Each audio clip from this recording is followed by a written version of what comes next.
Welcome to another deep dive. And this time we're taking a trip back to ancient Greece to explore the philosophy of Carneades. Now you, our listener, are a philosopher, and you want to learn more about this figure, so we're here to help. He's a fascinating figure, too. He didn't actually leave behind any writings. It's true. Kind of like, Socrates, we have to rely on accounts from his students and critics. Oh, wow. So it's like putting together a puzzle, almost a philosophical detective story. Yeah, exactly. Trying to figure out what he really believed. And speaking of stories, Carneades' life was full of them. He was born in Cyrene around 214 BCE. So that's in North Africa, right? That's right, modern-day Libya.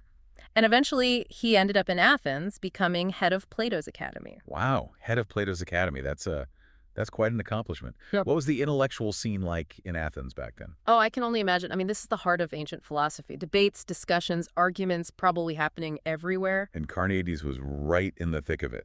Oh, absolutely. And he wasn't just, reciting Plato. He was known for his sharp wit, his ability to dismantle arguments, and his relentless pursuit of truth. So he was kind of like a philosophical rock star. Yeah, in a way, he was shaking things up. And one of his main targets, believe it or not, was the Stoics. Okay, now remind me, what were the Stoics all about? Well, in a nutshell, the Stoics believed in what they called a cognitive impression. Cognitive impression, what's that? It's basically a sense perception so clear, so distinct that it guarantees truth. Like when you see something right in front of you and there's just no doubt about it. Right, it seems like a pretty solid foundation for knowledge, for sure. Yeah, you'd think so. But Carneades saw some real problems with it. Oh, like what? Well, he argued that even our strongest sense perceptions, those cognitive impressions, could be deceiving. Really? Even those? Yeah. Think about dreams, right? They can feel so real while you're having them, but they're obviously not reflecting reality. Okay, yeah, that's true. But that's dreams. What about, when we're awake? Well, even then, our senses can trick us. Think about optical illusions or mirages. Okay, yeah, I see what you mean. And I guess there's also hallucinations, right? Exactly. Illusions, hallucinations, even just plain old mistakes, misinterpretations. Carneades used all these examples to argue that even those so-called guaranteed truths, those cognitive impressions, well, they might not be so guaranteed after all. So basically, he's saying we can never be 100% certain about anything. That's the core of his skepticism, yeah. So this is academic skepticism. Yeah. But just to be clear, it's not like he's saying we can't know anything at all. No, not at all. It's more like a cautious approach to knowledge, recognizing that certainty, true certainty, it might be a lot harder to come by than we think. So instead of just accepting things at face value, he's saying we should always be questioning, always be open to the possibility that we could be wrong. Right. And that's a really important point, especially for a philosopher. It's about being rigorous, being willing to examine your own beliefs and see if they stand up to scrutiny. So if we can't be absolutely certain about anything, how do we make decisions? How do we know what to believe? I mean, does that just leave us paralyzed? Well, Carneades wasn't just about tearing things down. He also offered a constructive alternative, a way to move forward even in the face of uncertainty. And what was that? He called it probabilism. Okay, so probabilism. I think a lot of our listeners, being philosophers, might be familiar with that term. But can you break it down for us, maybe give us an ancient Greek spin on it? Sure. So instead of seeking absolute, unshakable truths, probabilism is about evaluating our impressions based on how probable they are. How well do they fit with our other beliefs? Where did the information come from? Are there any reasons to doubt it? So it's like a weighing of the evidence, trying to figure out what's most likely to be true. Exactly. It's not about finding guarantees, but about making the best judgments we can based on the information we have. And for a philosopher, I imagine this has huge implications, not just for how we think about knowledge, but for how we live our lives, how we make ethical decisions. Oh, absolutely. And that brings us to another area where Carneades really challenged the status quo. Oh, tell me more. What else did he tackle? Ethics. He took on the Stoics again, this time on the question of what constitutes the good life. Right, so the Stoics believed that virtue was the sole good, that living virtuously was the key to happiness and fulfillment. Right. But Carneades, well, he wasn't so sure. He argued that there might be more to a good life than just virtue. Really. So what did he think was missing? Well, he systematically analyzed all the different ideas about the good life that were floating around, the different schools of thought, and he argued that maybe, just maybe, the goal of life was to achieve certain natural advantages, like health and security, in addition to experiencing pleasure. So he's saying that pleasure, enjoyment, those things actually matter too. Yeah. And not just fleeting pleasures, but a kind of deeper sense of well-being that comes from living a life in harmony with nature. That sounds a lot like some modern ideas about happiness and fulfillment. It's very interesting to think about those connections, how a philosopher from over 2,000 years ago is still relevant today. And it shows that Carneades was a thinker who, even while questioning everything, was still deeply concerned with how we should live our lives. Absolutely. He wanted to find a path to a good life, even if that path was shrouded in uncertainty. That's quite a challenge, but it's also incredibly inspiring. So we've talked about Carneades' skepticism, his probabilism, his ideas about ethics, but I understand there's one story, one event in his life that really captures the essence of his philosophy. Oh, are you talking about Carneades in Rome? Yeah, that's the one. It's almost legendary. I mean, this philosopher travels to Rome, the heart of the most powerful empire in the world. Right. He was there as an ambassador for Athens, but he didn't just stick to the usual diplomatic niceties. No, he didn't. Tell us about it. What did he do? Well, he decided to give a series of public lectures. Oh, really? What kind of lectures? Well, he talked about philosophy, of course, about his ideas, but Huh. the one that really caused a stir, that really shook things up, was his lecture on justice. Or I should say lectures. Lectures. Plural? What do you mean? Well, he gave 2 lectures on justice, back to back. 2 lectures back to back. Yep. On the first day, he delivered a brilliant, passionate defense of justice. He laid out all the arguments for why it's so important, why it's the foundation of society. So he was basically arguing that justice is a good thing. Exactly. He was eloquent, persuasive, the audience was captivated, but then And what?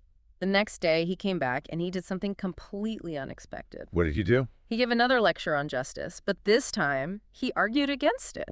He completely contradicted himself. He did. And just as brilliantly as he had defended justice the day before, he now dismantled his own arguments. He pointed out all the flaws, all the inconsistencies, all the ways that justice can be manipulated and misused. Wow, talk about a philosophical mic drop. What was he trying to prove?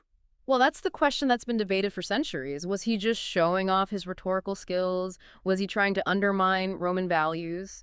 Or was there something deeper going on? What do you think? I think it was a brilliant illustration of his skepticism in action. He wasn't necessarily saying that justice is bad or that it doesn't matter. He was demonstrating the complexity of the concept, the fact that it can be argued from multiple perspectives, that there's no single easy answer. So in a way, he was using this public forum, this platform in the heart of Rome, to make a philosophical point. Exactly. He was challenging the Romans and everyone else who was listening to question their assumptions, to think critically about even the most fundamental values. And for a philosopher, I imagine that's incredibly powerful, to use rhetoric not just to persuade, but to provoke deeper thought. Precisely. And I think that's one of the most important lessons we can take from Carneades. It's not about finding the right answers, but about asking the right questions, about being willing to embrace uncertainty, to challenge our own beliefs, and to keep searching for the truth, even if it's elusive. And that's a journey that we'll continue to explore in our next deep dive. We'll delve deeper into Carneades' philosophy, his impact on later thinkers, and his relevance to the challenges we face today. It really makes you wonder how people reacted, Were they impressed, or were they like, who is this guy messing with their heads? Right. I mean, the Romans were known for their law and order, their sense of justice. Did they see Carneades as a threat? Well, accounts suggest it was kind of a mixed bag. Some people were outraged, like you said, they saw him as undermining Roman values. But others were fascinated. They saw him as a brilliant thinker who was pushing them to think differently. It's interesting how, the same arguments can have such different effects on people. Yeah, it really depends on your perspective, your preconceptions. And that's what makes philosophy so interesting. It's not about finding the one right answer. It's about exploring different viewpoints, challenging assumptions. And that's what Carneades was all about.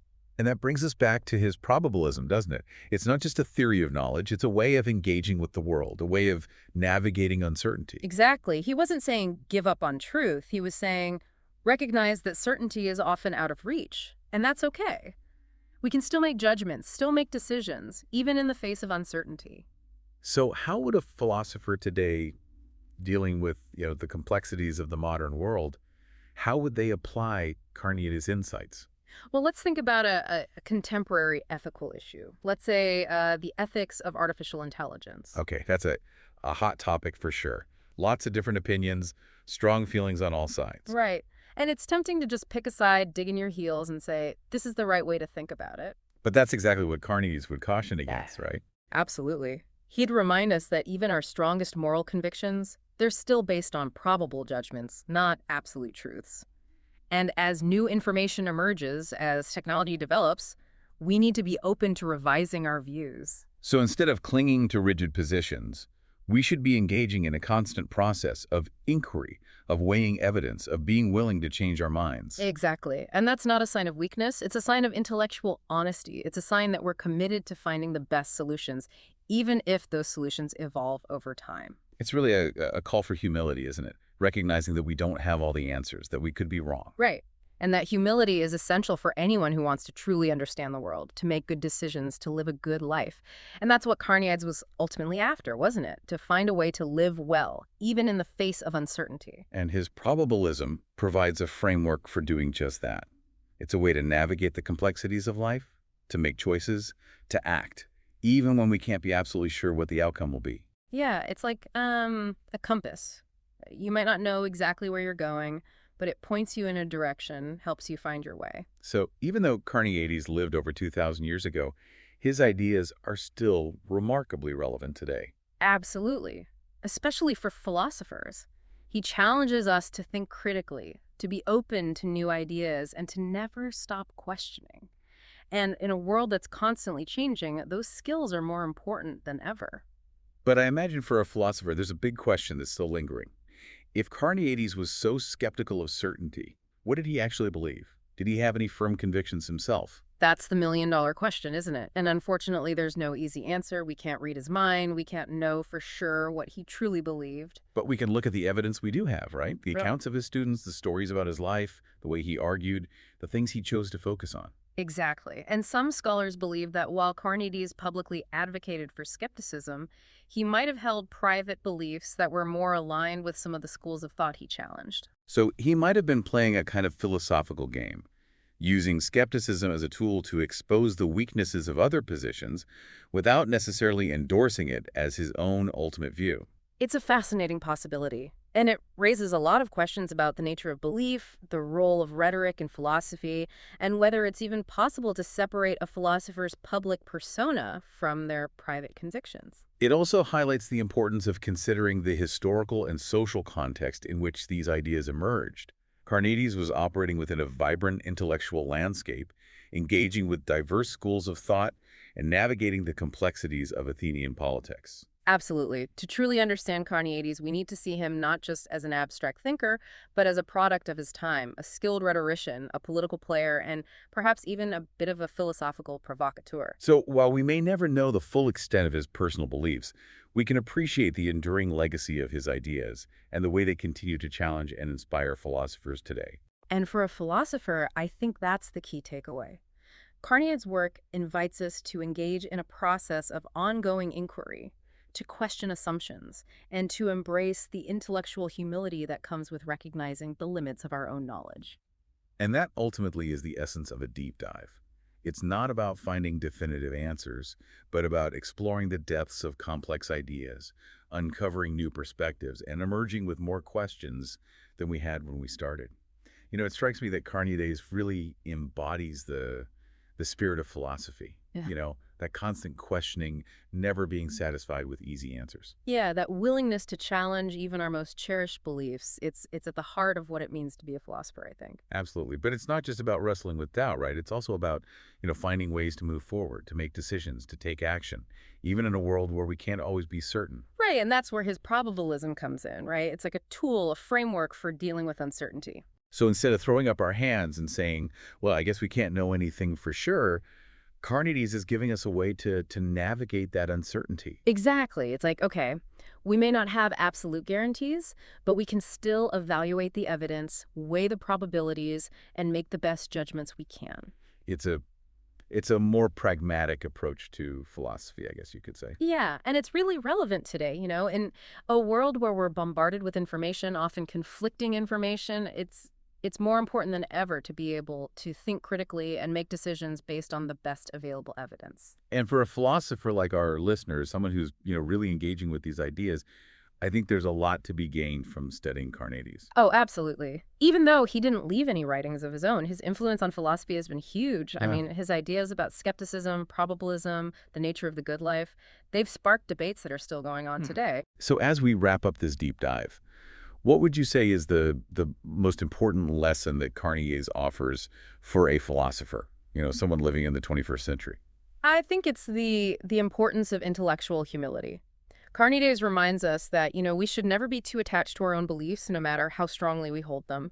We should always be open to new evidence, to different perspectives, and to the possibility that we might be wrong. That's a tough one though, right? I mean, it's natural to want to be right, to feel confident in our It beliefs. is, but I think Carneades would say that true wisdom comes from recognizing the limits of our knowledge. And that's not a weakness, it's a strength. It allows us to keep learning, keep growing, and keep searching for truth. So for our listener who wants to, dig deeper into Carneades and really explore his ideas, where would you recommend they start? Well, a great place to begin is with Cicero. He was a Roman philosopher and statesman who actually attended some of Carneades' lectures in Rome. And he left behind some really detailed accounts of those lectures. So reading Cicero is like getting a firsthand glimpse into Carneades' thought process. That's pretty amazing to be able to, travel back in time and be a fly on the wall for those lectures. It is. And of course, there's the Stanford Encyclopedia of Philosophy. It has a really comprehensive entry on Carneades, a great overview of his life, his work, and his influence. So those are some great starting points. And I would also encourage our listeners to, check out some contemporary scholarship on Carneades. There's a lot of interesting research being done on his philosophy and its relevance to modern debates. Yeah, it's a rich area of study, and I think anyone who's interested in skepticism, in ancient philosophy, or in the big questions about knowledge, truth, and the good life, they'll find a lot to think about in Carneades' work. So as we wrap up our deep dive, I hope our listener, our fellow philosopher, will take Carneades' lessons to heart, embrace the power of doubt, seek out diverse perspectives, and never stop questioning. Because, even though Carneades lived thousands of years ago, his ideas are still incredibly relevant today. He reminds us that the pursuit of wisdom is an ongoing journey. It's not about finding all the answers, but about asking the right questions and being open to wherever those questions might lead. Well said. And on that note, we'll wrap up this deep dive. Thank you for joining us, and until next time, keep those philosophical gears turning.